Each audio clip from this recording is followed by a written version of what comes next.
Promotion पण मग आता तुम्हाला अरे आपण चूक केली, आपण जायला पाहिजे तो संघात असं वाटायला लागलं. हे बघा तेवढा हां भात खायचा. हां हां मी स्वतःची बढाई मारत नाही. मी स्वतःला विद्यार्थी समजतो, कायद्याचं मी वकिली करत असतात.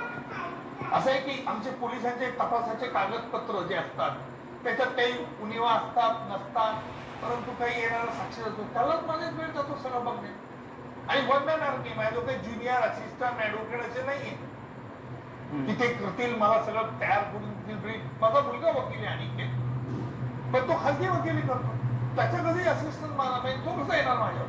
आणि मी 2 दिवसावर माझी धोपटी उचलली, बॅग उचलली की चालू माझी. आता हे गळ्यामध्ये एवढी टोमॅटो काय हो हो हो हो शिवसेना, राष्ट्रवादी, नंतर RPI आठवले साहेबांचं आणि वरती आमचं कमल. तर आतापर्यंत आता एवढे 4-4, 5-5 त्यात मनसे राहिले तुमच्याबरोबर? नाही ते इथं इंजिन थोडं जुनं इंजिन आहे पुढच्या दिवसात. नाही पण या सगळ्या पक्षांबद्दल आतापर्यंत तुमच्या भावना काय होत्या? म्हणजे आता गळ्यात मिरवण्यासारख्या भावना होत्या का त्यांच्याबद्दल? मला स्वप्नात सुद्धा वाटलं की हे गळ्यात मला उतरणं सगळे घालावं लागेल. स्वप्नात सुद्धा वाटलं. मी त्या दिवशीवरून कधी विचार केलाच नाही. मी हे बघा आपण महाराष्ट्राच्या सत्ता संघर्षामध्ये मला बोलताना पाहिजे. चुकलं तर चुकीचं मी सांगायचो, बरोबर असेल तर बरोबर सांगायचो. काही लोकांना वाटायचं हा मी त्यांच्या बाजूचा, काही लोकांना वाटायचं मी त्यांच्या बाजूला होतो. आणि ट्रोलर्सना तर काहीच करायचं नाही. ते ट्रोलरच्या पक्षाचे असायचे ना, मी त्यांच्या बाजूने बोललो तरी ते टीका करायचे. आता काय मला 15-20 दिवसापूर्वीच पक्षाकडनं फोन आला उमेदवारीबद्दल. तो फोन कुठून आला? दिल्लीतनं आला की मुंबईतनं आला? याच्यात नॅशनल सिक्युरिटी कुठेही नाहीये. उलट त्याच्यामध्ये यानं तुम्ही आणखी 4 पॉईंट स्कोर करू शकता.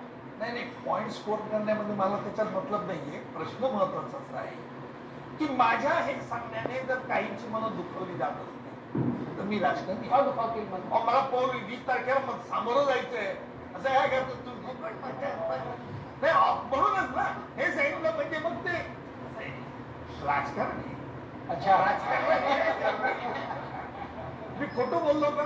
मी फक्त माझा हक्क जो न सांगण्याचा आहे तो अबाधित ठेवतोय, बाकी काय.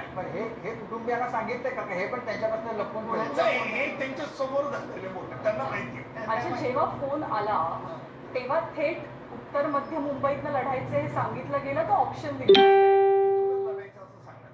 पण तुम्हाला मागे जळगाव मधनं लढवणार, तुम्हाला एकनाथ शिंदेची ऑफर आहे, एकनाथ शिंदे तुमच्याकडे आले पण होते, ते काय मला अजिबात नाही. एकनाथ शिंदे त्यावेळेला एक शिवसेना होती तेव्हा ते मंत्री होते, माझ्याकडे भेटायला आले. एकनाथ शिंदे काय सगळे अक्रॉस द पॉलिटिकल पार्टी हे सगळे माझे चांगले संपर्क आहे, सगळे राजकीय नेत्याचे.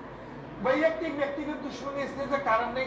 आणि मी कधीही कोणत्याही राजकीय नेत्याला याची बदली करा किंवा मुख्यमंत्री असतील, गृहमंत्री असतील, या पोलीस अधिकारी बदली करा नाही.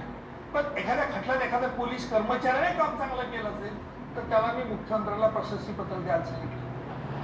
देवेंद्र फडणवीसांना देवेंद्रजी त्यांनी दिल्यानंतर तो त्यांचे PS म्हणाला नाही अजून CM देत नाही डायरेक्ट, परत त्यांना सांगा मला एनकरेज करायची सिस्टीम.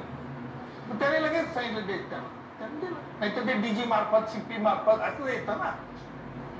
तुम्हाला जळगाव मधून लढण्याची कधी इच्छा नव्हती? मी